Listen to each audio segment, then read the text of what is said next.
breath control is a phrase we often use when talking about low brass technique and low brass playing. With a low brass instrument, the low means that we're using more air than a high brass instrument like the trumpet uses. So therefore the breath is an important thing for us. We all have a given amount of air supply within our body, a lung capacity. I've read in articles that we can increase that by work, and I've read in articles that we can't increase that by work. So I don't know for sure what the answer is there. I know we can increase our apparent capacity though, which is a matter of learning how to control it, how to use it efficiently. Your air should vibrate the instrument and vibrate the tone at all times. The more air that escapes between notes, for example, the less capacity you're going to have.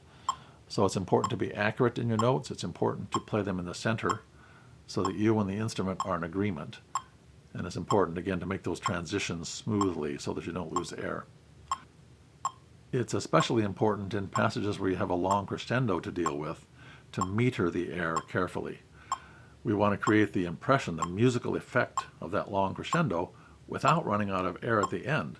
We still want to have enough air to meet whatever dynamic is called for at the end, or maybe an accented phrase or something that's up high and harder to play. We have to have air to do that. So control, breath control, that second word is very important. A great exercise to work on that in the bass clef version of the Max Schlossberg Daily Drills and Technical Studies is number 58. I'll play a little for you here. 4 measures.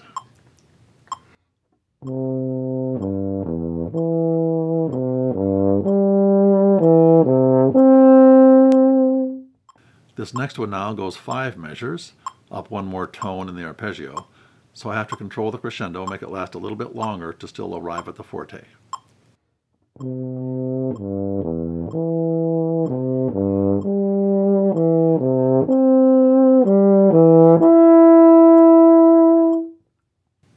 Now we have 6 measures, one more tone yet added to the arpeggio. This time I really have to be careful to start softly, control the crescendo, and still have air left when I get to the forte for the end.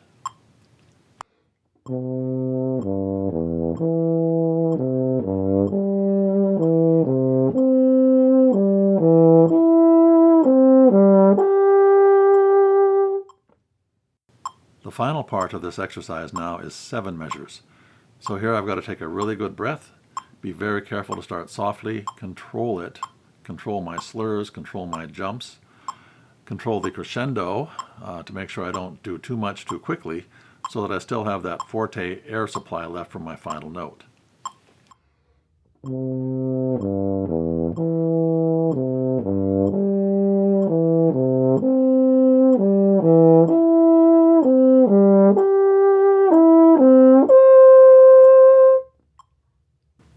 I highly recommend working with this exercise. If you don't own the book already, it's a fairly simple exercise. You could probably figure it out on your own. You can also play it in different keys to work on your high range more or your low range more.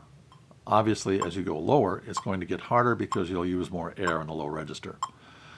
What you'll learn, I think, from this exercise is all about control and pacing, but also an effect, a musical effect.